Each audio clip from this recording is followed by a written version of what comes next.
संघ की शाखा खेल खेलने अथवा कवायद करने का स्थान मात्र नहीं है, अपितु सज्जनों की रक्षा का बिन बोले अभिवचन है।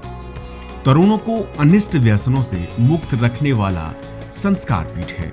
समाज पर अकस्मात आने वाली विपत्तियों अथवा संकटों में त्वरित निरपेक्ष सहायता मिलने का आशा केंद्र है।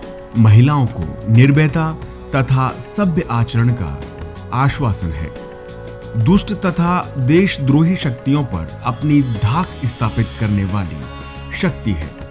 और सबसे प्रमुख बात यह है कि संघ समाज जीवन के विभिन्न क्षेत्रों में सुयोग्य कार्यकर्ता उपलब्ध करवाने हेतु योग प्रशिक्षण देने वाला विद्यापीठ है। राष्ट्रीय स्वयंसेवक संघ के विचार दर्शन को पुष्ट करने वाले ये कालजयी शब्द है संघ संस्थापक डॉक्टर केशव बलिराम हेडगेवार जी के साथ नागपुर की पहली शाखा मोहितेबाड़ा से संघ प्रवेश करने वाले मधुकर दत्तात्रेय देवरस के, जो संघ के तृतीय सरसंघ चालक बने और समाज में बाला साहब देवरस के नाम से सुप्रसिद्ध हुए। बाला साहब देवरस संघ की स्थापना से लेकर निर्माण और विस्तार तक के साक्षी रहे हैं। प्रथम चरण में संघ संस्थापक डॉक्टर हेडगेवार ने संगठन निर्माण और विकास पर जोर दिया। द्वितीय चरण में पूज्य श्री गुरुजी ने संघ के प्रभाव का विस्तार किया, तो तृतीय चरण में संपूर्ण विस्तार को सामाजिक निहितार्थ से जोड़ने का भगीरथ पराक्रम बाला साहब देवरस ने करके दिखाया। बाला साहब देवरस का जन्म मार्गशीर्ष शुक्ल पंचमी तदनुसार 11 दिसंबर 1915 को महाराष्ट्र के नागपुर में हुआ था।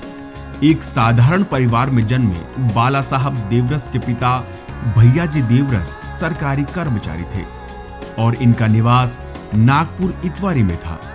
स्थायी रूप से देवरस परिवार मध्य प्रदेश के बालाघाट जिले के कारंजा गांव का था। बाल्यकाल से ही बाला साहब व्यायामशाला जाने लगे और जैसे ही यहाँ संघ की शाखा प्रारंभ हुई, कुछ दिनों बाद बाला साहब ने शाखा जाना प्रारंभ कर दिया। निरंतर शाखा और सेवा कार्य के माध्यम से वे बहुत ही कम समय में डॉक्टर हेडगेवार जी के संपर्क में आ गए। बाला साहब देवरस की संपूर्ण शिक्षा नागपुर में ही हुई। न्यू इंग्लिश स्कूल में प्रारंभिक शिक्षा के उपरांत 1935 में मॉरिस कॉलेज से बाला साहब ने संस्कृत और दर्शन शास्त्र विषय लेकर स्नातक परीक्षा उत्तीर्ण की। इसके बाद उन्होंने विधि स्नातक की परीक्षा उत्तीर्ण की। परिवार की इच्छा थी कि बाला साहब सिविल सेवा की तैयारी कर परिवार की आर्थिक स्थिति सुधारने में सहयोगी बने, लेकिन बाला साहब पर तो मानो देश सेवा की धुन सवार थी। 2 वर्ष तक बाला साहब ने संघ शाखा और सेवा कार्यों में पूर्ण उत्साह के साथ सहभागिता की। प्रारंभ में बाला साहब इतवारी शाखा में किशोर स्वयंसेवकों का गण देखते थे। बाद में उन्हें इसी शाखा का मुख्य शिक्षक बनाया गया। 1936 में बाला साहब को इतवारी शाखा के कार्यवाह का दायित्व मिला। सरसंघ चालक डॉक्टर हेडगेवार जी के आग्रह पर बाला साहब ने एक अनाथ विद्यार्थी बस्ती गृह में अध्यापन कार्य शुरू किया और पूरे 2 वर्ष अनाथ बच्चों को पढ़ाया। 1937 में स्वयं डॉक्टर हेडगेवार ने बाला साहब को पुणे के अधिकारी शिक्षा वर्ग के लिए मुख्य शिक्षक चुना। बाला साहब देवरस जाति व्यवस्था के आग्रह को अस्वीकार कर सामाजिक समरसता के साथ सबको हिंदू मानने के पक्षधर थे। यह व्यवहार वे घर से लेकर शाखा और संपूर्ण समाज तक जीवंत करते दिखाई पड़ते हैं। बाला साहब देवरस का मानना था कि यदि छुआछूत पाप नहीं है तो दुनिया में कुछ भी पाप नहीं है।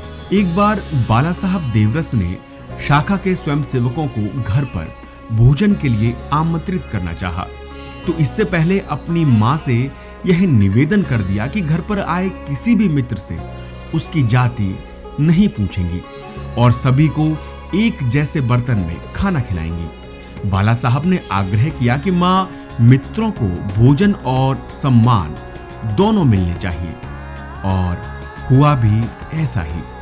वर्ष 1937 में पुणे में राष्ट्रीय स्वयंसेवक संघ का प्रशिक्षण शिविर चल रहा था, जिसमें बाला साहब देवरस जी को मुख्य शिक्षक की जिम्मेदारी दी गई थी। श्री गुरुजी ने इसी संघ शिक्षा वर्ग में बाला साहब का परिचय देते हुए कहा कि आप लोगों में अनेक स्वयंसेवक ऐसे होंगे जिन्होंने डॉक्टर जी को नहीं देखा होगा, लेकिन बाला साहब देवरस में डॉक्टर साहब की छवि दिखती है। पुणे प्रशिक्षण वर्ग के बाद जब बाला साहब देवरस नागपुर पहुंचे तो उन्हें नागपुर की मुख्य शाखा का कार्यवाह नियुक्त कर दिया गया। 1938 में नागपुर में आयोजित संघ शिक्षा वर्ग में पूज्य श्री गुरुजी सर्वाधिकारी थे और नागपुर कार्यवाह के नाते बाला साहब मंच पर साथ बैठे थे। 1939 में उन्हें प्रचारक के रूप में कलकत्ता भेज दिया गया। वास्तव में यह सत्य है कि श्री गुरुजी यदि डॉक्टर हेडगेवार की खोज है तो बाला साहब डॉक्टर हेडगेवार द्वारा गढ़ा हुआ व्यक्तित्व। सनातन सांस्कृतिक मूल्यों को आचरण में उतारने के पक्षधर बाला साहब बहुत कर्मयोगी थे। उन्हें श्रीमद् भगवद गीता कंठस्थ थी और कवि कुलगुरु कालिदास के मेघदूत को वे उल्टे क्रम में शब्द सह दोहराते थे। 1973 से 1994 तक लगभग 2 दशक तक सरसंघ चालक के रूप में बाला साहब देवरस जी ने संघ कार्यकर्ताओं का मार्गदर्शन किया। 4 जुलाई 1975 को राष्ट्रीय स्वयंसेवक संघ को प्रतिबंधित करने की घोषणा हुई। बाला साहब देवरस को गिरफ्तार कर पुणे के यरवदा जेल भेज दिया गया। जेल से ही बाला साहब ने कार्यकर्ताओं का आह्वान किया, आगे बढ़ो, सत्याग्रह प्रारंभ करो। 15 जुलाई 1975 से 26 अगस्त 1975 तक सांकेतिक सत्याग्रह किया गया और 14 नवंबर 1975 से 26 जनवरी 1976 तक इसने राष्ट्रव्यापी सत्याग्रह का आकार ले लिया। यरवदा जेल में 400 बंदी थे, जिनमें 350 संघ के स्वयंसेवक थे।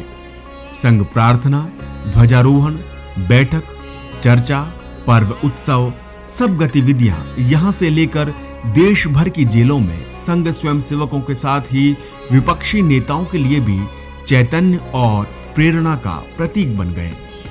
6 दिन चलने वाली संघ की शाखा को उन्होंने 7 दिन का किया, जिसका परिणाम है कि आज पूरे देश में 365 दिन शाखा लगती है।